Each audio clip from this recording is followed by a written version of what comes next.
Namaste, beloved ones. Instead of the fireside this evening, the stove fire that we're used to for stories, wisdom stories, this evening I prepared candlelight. And there's snow outside, it's so cozy indoors.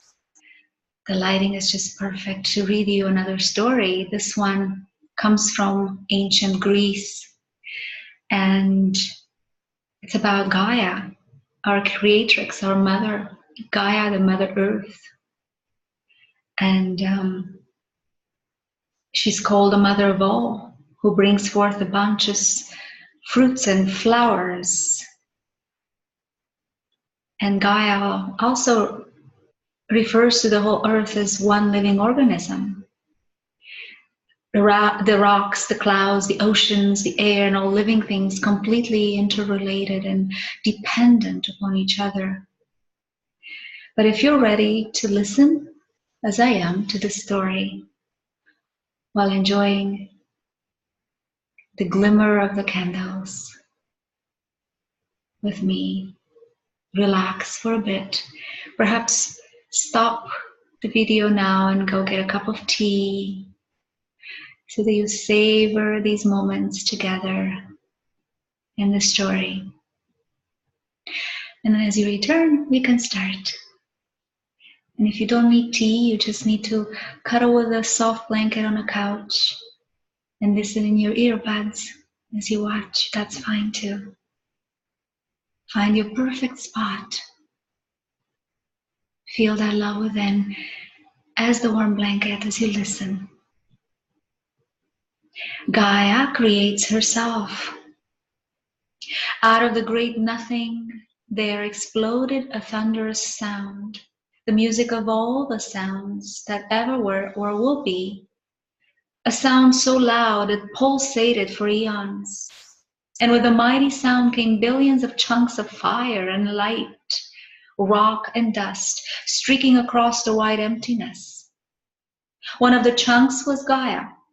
She spun out and away, farther and farther, rolling and spinning herself into a ball. She tilted, turned, and danced to the music and the rhythm of the sound. All around her and in the farthest reaches of distance, fireballs glowed. The closest fireball bathed one side of her in light, while the other side rested in cool, shadowy dark. As she spun, the dark side turned to light and the light to dark. And so she spun light and dark, light and dark. She stretched and still spinning, spewed fire and rock. And from her body came mountains, valleys, hills, ridges, plains, and chasms. She breathed and clouds formed. Rain fell and deep oceans filled her sides, splashing against the shores. Rivers flowed through her valleys. Gaia laughed and life came forth. Fish swam, green shoots sprouted, creatures walked over the contours of her body. Gaia was exultant. She loved what she had done. She couldn't stop. She laughed again, creating more and more life. Just to feel it growing, flowing, swimming, crawling, and breathing. There were ferns, mosses, dandelions, daisies, hemlock trees, giraffes, cocker spaniels, carnations, as well as snakes, tarantulas, tigers, butterflies, redwood trees, and humans. Gaia, the great mother, laughed men and women into being. They stood and walked in wonder on the soft green grass. They saw snowy mountains, a high blue sky, and apple trees. They smelled pine needles and sunwarm blackberries, heard the hiss of the surf and the croak of the raven, touched rough stone and soft skin. Gaia provided clear water and abundant food for her creatures. In dreams and visions, she came to the humans and taught them where to find plants they could eat, roots and ripe fruits and berries. From her, they learned to walk quietly in the forest and jungle and speak to the spirits of the animals they hunted for food and fur. In her wisdom, Gaia gave sorrow, for without it, humans cannot appreciate happiness. She gave joy, anger, curiosity, fear, grief, hope, and love. She was the provider of everything: earthquakes, hurricanes, and floods, as well as sunny days and gentle nights. She who created life and sustained it took it back into her body after death. The humans adored Gaia, the Great Mother, and revered her power. In gratitude for her gifts, they placed offerings for her in clefts in the rocks and the earth. Sometimes they left honey and cakes, grain, or fruits. Always they left their grateful thanks.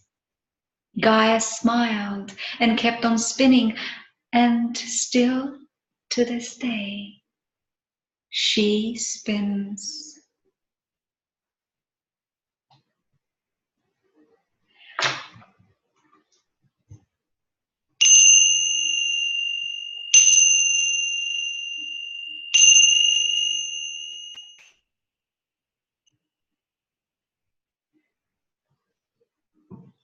Let us sit with this beautiful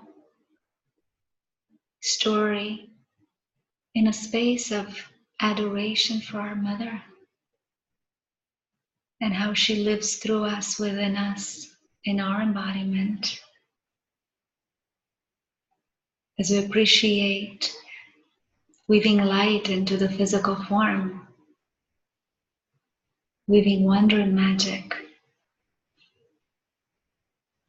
So my hope is that as you go to sleep tonight, or if you are watching and listening to the story some other time during the day, take a few moments as you go outside and walk to bring your gratitude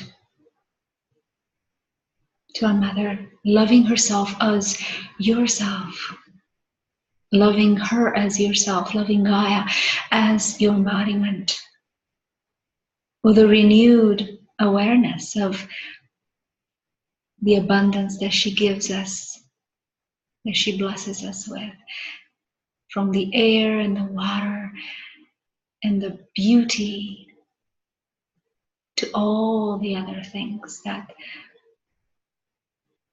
we sometimes take for granted. Thank you again for tuning in to another wisdom story with me in this journey of true embodiment. Namaste, dear ones.